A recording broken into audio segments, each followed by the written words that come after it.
শুভ সকাল বন্ধুরা, কেমন আছো তোমরা সবাই? আশা করছি যে যেখানে আছো সবাই ভালো আছো, সুস্থ আছো। আমিও ভালো আছি। তো দেখো সকাল সকাল চলে এসেছি রান্নাঘরে।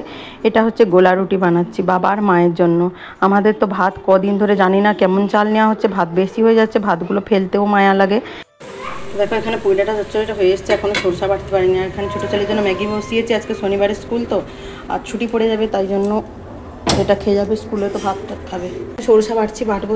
তো এটা হচ্ছে শনিবারের ভিডিও। এখানে কুকারে ডাল বসিয়েছি আর এখানে হচ্ছে ঝিঙ্গে পোস্ত বানাবো। তো মাছ টাছ নেই, এমনি পেঁয়াজ রসুন খাচ্ছি। শনিবার দিন মাছ মাংস টাংস খেতে চায় না ওর বাবা, তাই। তো এখানে আলু আর ঝিঙ্গে পোস্ত বানাবো। এখানে দেখো ভাতের জল বসিয়েছি আর এখানে হচ্ছে কুমড়োর ছেচকি বানাচ্ছি। তারপরে দেখো ভিডিও আর খাবার দেখাতে ভুলে গেছি। দুপুরবেলা কি রান্না করেছি বন্ধুরা, সত্যি কথা একদম ভিডিও টিডিও করারই সময় পাচ্ছি না গো, ক্যামেরা ট্যামেরা ধরে এখন। কারণ মা বাবারা এই ঘরে এসছে তো একটু সত্যি ব্যস্ত আছি। তার মধ্যে জানোই এখন পুজো টুজো এসছে, তো ওই জন্য। আর পাশে দেখো কথা বলছি কার সঙ্গে, রাত্রেবেলা। এটা একদম সন্ধ্যাবেলা চলে এসেছি। শুভ সন্ধ্যা বন্ধুরা। তো এখানে পাশে আমাদের পিসি দাঁড়িয়ে আছে, তো পিসির সঙ্গে কথা বলছে আর এখানে সেলাই করছি। তো সময় পাই না দিনের বেলা সেলাই করতে, তোমাদের ভিডিও টিডিও দেখতে হয়। আবার ফেসবুকও আছে, ওখানে ফেসবুক পেজেও সময় দিতে হয় বন্ধুদেরকে, তাই জন্য। তো আমার ফেসবুক পেজে যারা যেতে চাও, আমাকে বন্ধু করতে চাও, তো পম্পা ঘোষ বলে আছে, তোমরা প্লিজ সাপোর্ট করো। অবশ্যই আমি সাপোর্ট করবো, এখানের মতন ওখানে সেম সাপোর্ট দেবো। তো তারপরে দেখো এই জন্য আমার ছোটো ছেলের প্যান্টগুলো একটু সেলাই খুলে গেছিলো, বসে বসে সন্ধ্যাবেলা সেলাই করে নিচ্ছি। চলো বন্ধুরা, তারপরে চলে এসেছি একদম রাতের খাবার বানাতে। তো রাতে তরকারি যা হয়েছিল সেগুলোই আছে একটু একটু। আর এখানে দেখো মুসুর ডাল একটু ভিজিয়েছিলাম, তো সেটা দিয়ে পেঁয়াজ দিয়ে একটু বড়া বানিয়ে নেব।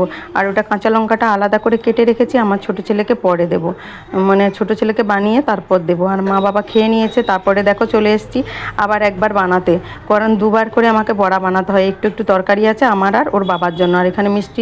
তো দেখো সোমা লাইফস্টাইল দিদিভাইয়ের ভিডিও চালিয়ে আমি এই যে বাসন ধুতে এসেছি। দিদিভাই তোমার ভিডিও চালিয়ে বাসন ধুতে এসেছি, আমি বলে এসেছি যে লিখে এসেছি বাসন ধুতে যাচ্ছি। তো বিশ্বাস করো বাসন ধুচ্ছি, বাসন ধুতে যেতে যতটা হয় ততটাই শুনতে পাবো না, তারপর শুনবো। চল বন্ধুরা, ভিডিওটা দেখলাম যখন অনেক ছোট হয়ে গেছে, তারপরে চলে এলাম রবিবার দিন পুজো টুজো দিয়ে একদম ঠাকুর ঘরে আমার পুজো দিতে চলে এসেছি। আর বলি চলো আমার বন্ধুদেরকে আজকের ভিডিওটাও শেয়ার করে দিই, কারণ ভিডিও সত্যি বানানো হচ্ছে না ঠিক করে বন্ধুরা। তো প্লিজ তোমরা পাশে থেকো গো, একটা লাইক দিয়ে ভিডিও দেখো, ছোট্ট কমেন্ট করলেই হবে, কারণ আমিও তোমাদেরকে ঠিক মতন কমেন্ট করতে পারছি না, তাই জন্য তোমরা একটু ছোট্ট কমেন্ট করো, তাতেই হবে। তো সকাল থেকে কারেন্ট চলে গেছিলো, আমি স্নান করবো বলে জল পড়তে পারিনি, অনেক দেরি করে স্নান করলাম। পুজো দিয়ে উঠছে 8টা বাজে, আজকে দেরি হয়ে গেছে। দেখো একটু চা নিয়ে নিয়েছি, আর একটু চানাচুর মুড়ি আর একটু বিস্কুট তো লাগেই বলো, চায়ের সঙ্গে টুবি বিস্কুট খাওয়ার মজাটাই আলাদা। দেখো এখানে মাছ ভাজা করতে বসিয়েছি, মায়ের জন্য মাছ নিয়ে এসছে। আর এগুলো হচ্ছে তেলাপিয়া মাছ, ছোটো ছোটো ভাজা খাবে বলে নিয়ে এসছে। আর এখানে পটল দিয়ে মাছ দিয়ে বানাবো। আর শাপলা নিয়ে এসছে, শাপলা আনবে বলে জানি না, তাহলে একটু চিংড়ি মাছ আনলেই হতো। তো শাপলাটা নিয়ে এসছে, কালকে সোমবার বলে আজকে রসুন দিয়ে বানিয়ে নিচ্ছে। আর দেখো আমার জন্য আছে, আমার এখনও খাওয়া হয়নি। তো এখানে শাপলা বসাচ্ছি, আর শাপলাটাকে একটু রসুন দিয়ে আজকে সরষা বাটা দিয়ে বানাবো, কারণ চিংড়ি মাছ তো নেই। চিংড়ি মাছ থাকলে আমি সরষা বাটা দেই না, তো মা আছে যখন ভালোবাসে, তাই জন্য আমি বলি চলো বানাই। তো সেটাই বানাচ্ছি। আর শাপলাটাকে তো সেম আমি আর দেখাইনি, তো লবণ মেখে রেখেছিলাম, কারণ জলটা বেরিয়ে যায় অনেকটা, আমি এর আগে শেয়ার করেছি তোমাদেরকে। আর শাপলাটা দেখো কতটুকুন হয়ে গেছে, আর একটু সরষা দিতে না একটু ঘাঁটা ঘাঁটা হয়ে গেছে। তো কি করব, যাই হোক চলে যাবে, নষ্ট কি করব বলো। তারপরে চলে এসেছি কালো জিরা দিয়ে পটলের দিয়ে মাছ দিয়ে বানাবো, কারণ মা আলু খায় না। এবারে মায়ের জন্য মাছ নিয়ে এসছে, মা মাংস খায় না, আর তো রবিবার মাংস হবে, তাই জন্য তো পটল দিয়ে মাছ দিয়ে বানাবো। তাই পটলটাকে আমি কালো জিরা দিয়ে লবণ দিয়ে ভাজা করতে বসিয়ে দিলাম। তো পটলটাকে ভেজে নিতে হবে, আমি তো ওই রকমভাবে যেমনভাবে বানাই তেমনভাবে তোমাদের সঙ্গে শেয়ার করছি। তো চলো সাথে থাকো, দেখতে থাকো। ভিডিও কিন্তু অনেক ছোট, প্লিজ বন্ধুরা স্কিপ করো না। তো উপরে পটল ভাজা বসিয়ে দিয়েছে, এখানে চিকেন ধুচ্ছি বন্ধুরা, কি করব বলো, একদম একা হাতে হয় না, এই যে কাটা বাটা করতে করতে সময় লেগে যায়। এই যে সিলে বাটলাম, দেখো এখন চিকেনটা ধুয়ে নেই চলো।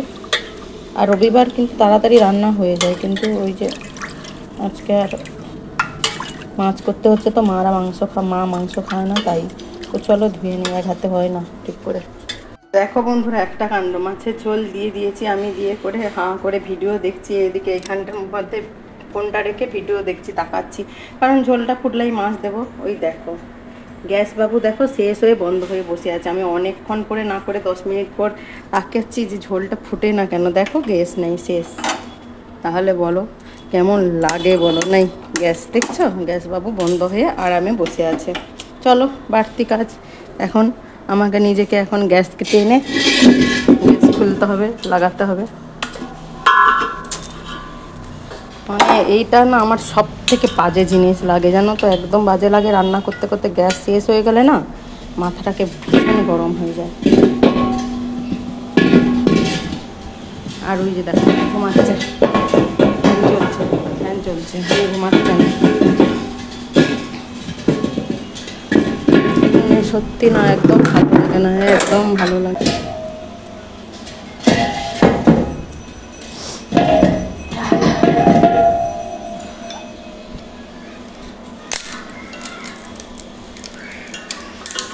এই গ্যাস লাগাতে না ভালো লাগে না, বিরক্তি লাগে যায়, বিরক্তি লেগে যায়। আবার এই দড়িটাও কেটে গেছে। বাবা ওঠে না কেন, দড়িটা উঠলো, কিন্তু এটা আবার কি আছে, বাবা ওটা ভেঙেও গেছে। দেখো জ্বালালাম, বড় একটা কাজ হলো। এতক্ষণ আমার হয়ে যেত ঝোলটা। চিকেনটা ধুয়ে রেখেছি, এখানে কোনো কিছু মাখিনি, এরকমই রাখবো, এমনি দেবো। তো দেখো মাছের ঝোলটা হয়ে গেছে, চলো মাছের ঝোলটা নামিয়ে নিই। এরকম হালকা হালকা ঝোল। তো দেখো এখানে মাছের ঝোলটা ঢেলে নিচ্ছি। তারপরে দেখো একটা কাজ, তো আমি ভ্রু প্লাক করবার চুল কাটবো বলে একজনকে ডেকেছিলাম বাড়িতে আসতে, তো এসেছে। আমি কিন্তু ভিডিও কারোর করতে পারি না, তো একটু তোমাদেরকে দেখার জন্য করেছিলাম। মাংসটা বসিয়ে দিয়ে তাড়াহুড়া করে চলে গেছিলাম। তারপরে দেখো চলে এসেছি। আর চুলগুলো না আমার কোঁকড়ানো বন্ধুরা, তো কেটেছি বলে বোঝা যায়নি। তো এরপরে দেখবে একদিন দেখাবো আমি চুলটাকে আরেকটু অন্য ধরনের বানাবো। তো সেটা আমি নিজেও নয়, সেটাও আমি করব, শেয়ার করব অবশ্যই। আমি দেখো একটু আমার ছোটো ছেলেকে ক্যামেরা করতে দিয়ে একটু নিজে নেচে নিলাম। আমার বড় ছেলেও চুল কেটে এসছে পুজো স্পেশাল। দেখো তাকে আমি কেমন ইয়ার্কি করছি, আমি বলে আয় না ক্যামেরার সামনে আসতে চায় না, তো আমি জোর করলাম বলে এই দেখো আমি ওকে কত বলছি। দেখো চুল কাটছে, দেখো মুরগি ছাট সব কেমন বাটি বসিয়ে ছাট করেছে। আর আমার একজন দেখো, এ ঘিলু বাবুর কোনো কিছু নাই। এ ঘিলুর একে চুল বেঁধে ধোয়ে, পূজায় চুল বেঁধে, বৃষ্টি পড়বে তো ওই জন্য ছাতা নিয়ে রেনকোট নিয়ে যাবে বদমাসটা। উঠ, আজকে 12:40 বেজে গেল বন্ধুরা, এখনও রান্না হয়নি। এই চিকেনটা কষাতে কষাতে ভিডিওটা এডিটিং করছি, কি করব বলো। এই দিক দেখতে গেলে ওদিক দেরি হয়ে যায়। বাসন সব ধোয়া হয়ে গেছে, শুধু এই কড়াইটা বাকি। আর কি করি বলো। তো চলো হতে থাক। এখন এটা তো সময় লাগে একটু, বলো। সময় লাগে না, আমি তবে কমিয়ে কমিয়ে করি। তো দেখো কি রান্না হলো। এখানে রয়েছে এই যে শাপলা, সরষা বাটাতে করেছি আজকে, গলে গেছে মনে হচ্ছে, তাই না বলো। এখানে মাছ ভাজা আছে, এগুলো মাছ ভাজা খাবে। আর এখানে মাছের ঝোল। আর এই যে হচ্ছে আমার ছোট্ট ছেলেকে বলছি স্নান কর, বড় ছেলে করে নিয়েছে, বলে করবো না, যতক্ষণ না মাংস হচ্ছে স্নান করতে যাব না। ওদের স্নান করলে না খিদা পেয়ে যায়। তো এটা কষিয়ে ওর জন্য নামিয়ে তারপরে লঙ্কা দেবো, তাই কালারটা এরকম লাগছে। তো দেখো আর এই যে ছেলের জন্য চিকেন কষাটা তুলে রেখেছি, ঝাল ছাড়া তো সাদা সাদা লাগছে।